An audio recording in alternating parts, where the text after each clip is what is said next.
Do Evangelho segundo Marcos. Naquele tempo, descendo Jesus do monte com Pedro, Tiago e João, e chegando perto dos outros discípulos, viram que estavam rodeados por uma grande multidão. Alguns mestres da lei estavam discutindo com eles.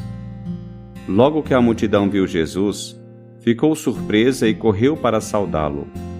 Jesus perguntou aos discípulos: "O que discutis com eles?" Alguém da multidão respondeu: "Mestre, eu trouxe a ti meu filho que tem um espírito mudo.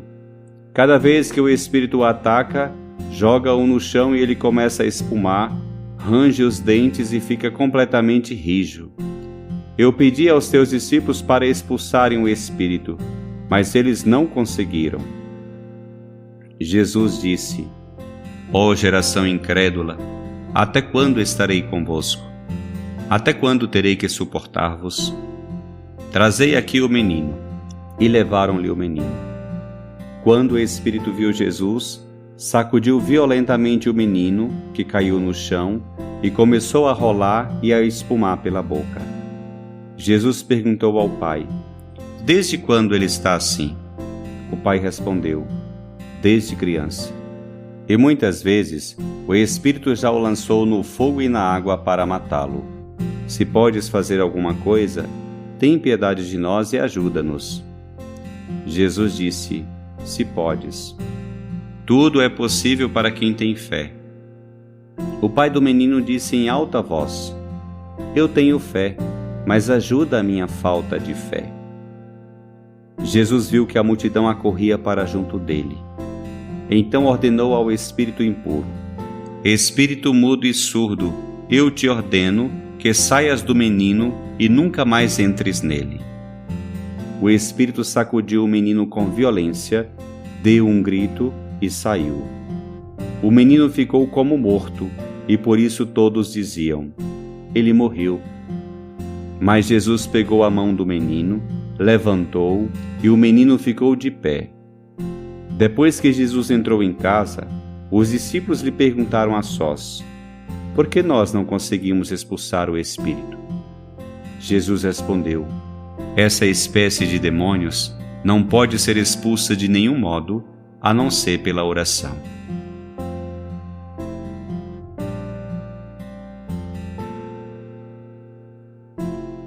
O Evangelho de hoje nos apresenta um novo milagre de Jesus. Um pai desesperado levou seu filho possuído por um espírito mudo aos discípulos, mas eles foram incapazes de realizar o exorcismo. Diante disso, Jesus se indigna e lhes dirige duras palavras. Ele acabara de descer do Monte da Transfiguração e, com a força de Deus, seguirá na planície, anunciando o Evangelho, expulsando os demônios, curando os enfermos.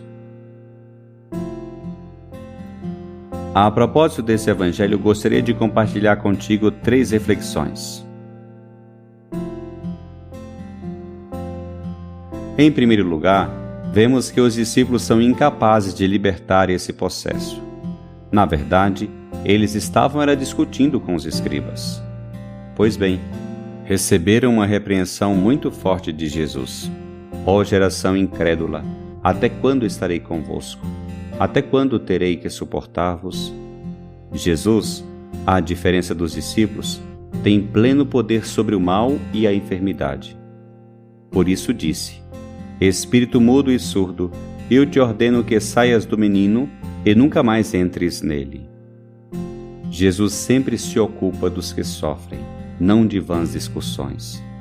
Ele se compadece sempre, ainda mais diante do clamor desse pai que tanto sofre e lhe grita: "Tem piedade de nós e ajuda-nos." E porque se compadece, faz milagres. Vives tu centrado em consolar e curar os que sofrem?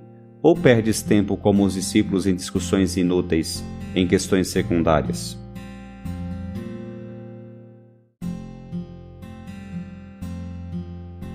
Em segundo lugar, se os discípulos não foram capazes de expulsar o espírito mudo, é porque lhe faltara fé e oração.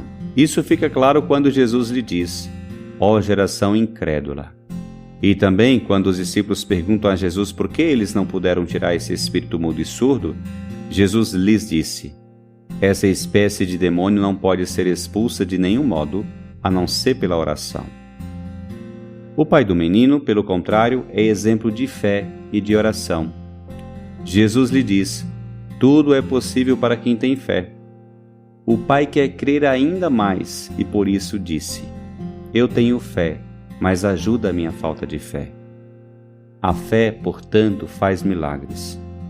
Note que Jesus sempre suscita a fé para que aconteça o milagre. Mas, aos discípulos, falta a fé e tampouco tem uma experiência de oração que pode favorecer essa fé e fazê-la crescer.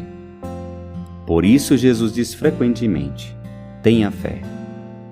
E diz também a ti: tenha fé. E para crescer na fé, para tirar todo o mal e obscuridade de tua vida, tens que rezar. Perguntas-te: como está a tua vida de oração? Como está a tua fé?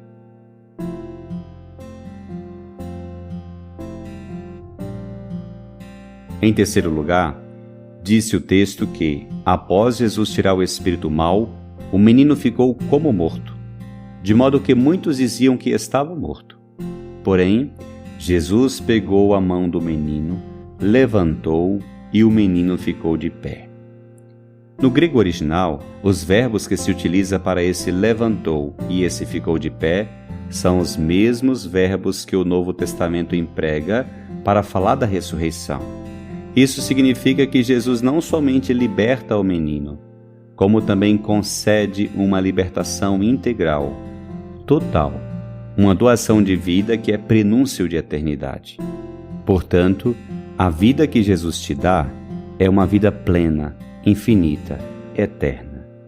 É a vida da ressurreição que já podes experimentar aqui e agora, e que te traz sentido, fortaleza, paz, alegria.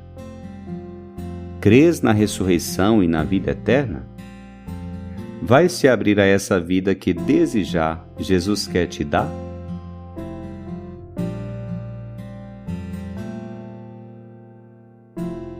Que esse Evangelho te leves a fortalecer tua vida de oração e a crescer na fé. Pedes a Jesus com as mesmas palavras desse Pai, que a Igreja nos faz repetir em cada missa: eu creio, mas aumenta a minha fé. E deixas que, como ao menino, o Senhor te tome pela mão, te ponha de pé e te encha de vida.